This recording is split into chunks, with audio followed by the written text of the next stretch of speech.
안녕하십니까, 강윤경 변호사입니다. 오늘은요, 애인, 남자친구, 여자친구 또는 동거인들이랑 헤어져야 될 수도 있잖아요. 그럴 때 어떻게 헤어져야 하느냐라는 거죠. 그냥 안녕 하고 헤어지면 그 이후에는 저 변호사가 필요 없으시겠죠.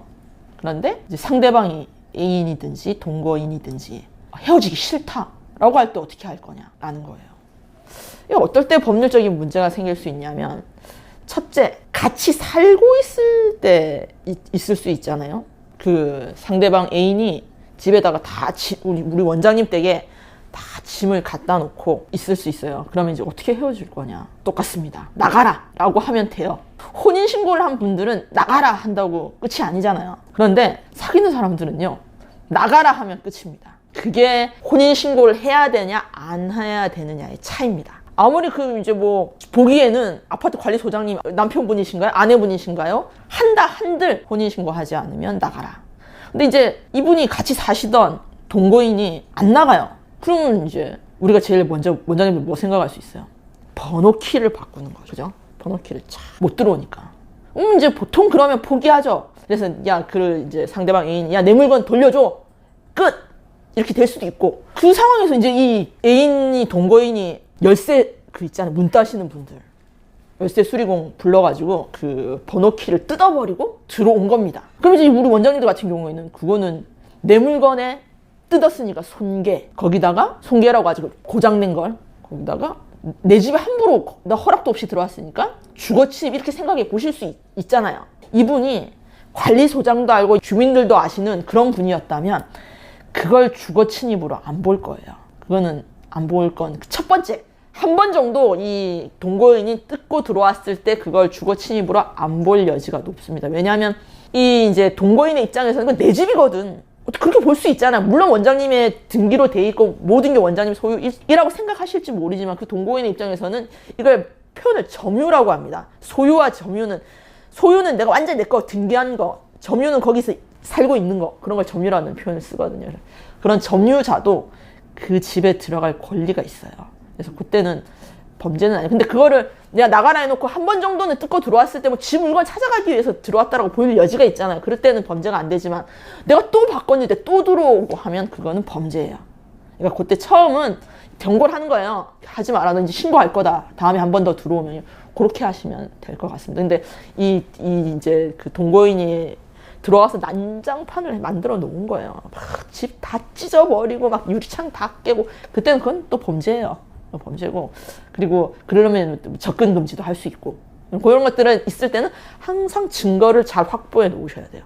이걸 그냥 내가 피해를 입은 걸 그냥 있으면 다 치워버리면 안 되잖아요. 그때 사진 다 찍어 놓으시고, 아니면 만약에 진짜 그 동거인이 진상짓을 하면 그때는 경찰도 부르시고, 이런 것들을 항상 우리가 법률적인 문제에서는 증거가 있어야 돼요. 내가 쟤한테 저렇게 피해를 입었다. 집에 가보니까 집이 멀쩡해요. 그럼 아무 소용 없습니다. 피해를 입으셨을 때 항상 사진 찍어 놓으셔야 돼요. 그러면 되는 거고. 근데 이제 상대방이 뭘 또 할 수 있냐면, 제가 이제 우리 원장님과 그 동거인이 10년을 같이 산 거예요. 정말 관리소장이 봤을 때도, 이웃 주민이 봤을 때도 부부였던 거예요. 특히 원장님이 누구나 자식이 있었는데 그 자식까지 집에 와서 산다. 그럴 수도 있잖아요. 혼인신고를 안 해도 이게 법률적으로 사실혼이라는 표현이 있습니다. 사실상 결혼한 거다 라는 표현이죠, 사실혼이. 그러면 이 혼인신고는 안 돼 있다는 건 분명히 하고요. 혼인신고가 돼 있으면 완전 별개예요. 근데 이제 한 10년 가까이 그냥 누가 봐도 부부인 것처럼 살았으면 나가라 할 수 있어요. 똑같습니다. 그럼 동거인은 나가라, 원장님 나가라 할 수 있는데, 대신에 나간 그 동거인 사실혼의 배우자가요, 우리한테 위자료 청구할 수 있고, 자기는 부당하게 나갔다, 아니면 나한테 맞았다, 이렇게 해서 위자료 청구할 수 있고요. 그다음에 재산 분할도 청구할 수 있습니다. 이건 혼인신고랑 전혀 다르게, 왜냐하면 그 상대방 동거인이 실제로 막 우리 원장님한테 돈을 갖다 준 거예요. 그래서 원장님이 재산을 막 불린 거예요. 차도 사고 집도 10평에서 20평 가고 이럴 수 있잖아요. 그런 경우에는 또 재산 분할 해줘야 되는 경우가 있습니다. 그러니까 그 단계까지 아니면 그냥 동거인이라기보다는요, 들락날락 거리면서 그냥 적당히 관계가 그 정도 관계였다라고 한다면 그건 사실혼이라고 보지 않아요. 그러니까 그때는 그냥 아까 처음 말한 대로 나가라 라고 하시면 끝입니다. 우리 샵에 와가지고 진상한다 그러면 경찰에 신고하셔야 돼요. 그것도 우리에게 유리한 거. 경찰에 신고하는 게 뭐 나쁜 게 아닙니다. 내가 피해를 입기 전에 경찰 신고해서 지금 이 어떤 사람이 와서 우리 업장에 와서 업무 방해를 한다. 업무 방해죄거든요. 그러니까 그럴 때도 신고하시면 돼요. 그러니까 법을 가까이 하시면 우리 원장님들 일하시거나 사회생활 하시는데 나쁘지 않습니다. 나쁜 사람 만나면 안 되지만 나쁜 사람 또 만났을 때는 적절하게 법적 대응을 하시면 됩니다.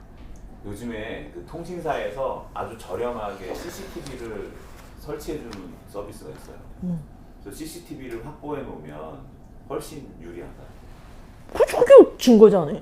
제 얘기 그대로 통신사 요즘에 이렇게 저렴하게 CCTV 집에 설치해 주는데 진짜 그 저렴해요. 내가 설치하기는 3만 원. 여기서도 바꿀 수 있어요. 통신사에서? 네. 우리 세콤 이런 거 하는데. 아, 세콤 맞나? 통신사에서 CCTV를 저렴하게 설치해 주는 게 있습니다.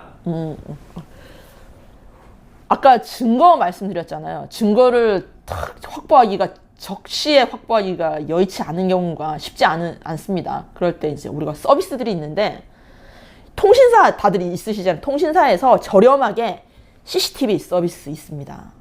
대한민국 IT 강국, 모바일 강국 아닙니까? 그런 서비스 한번 신청하셔서 받아보시기 바랍니다. 증거 확보에는 아주 좋으니까요. 좋은 일만 가득하시고 가족 행복하시고 건강하십시오. 감사합니다.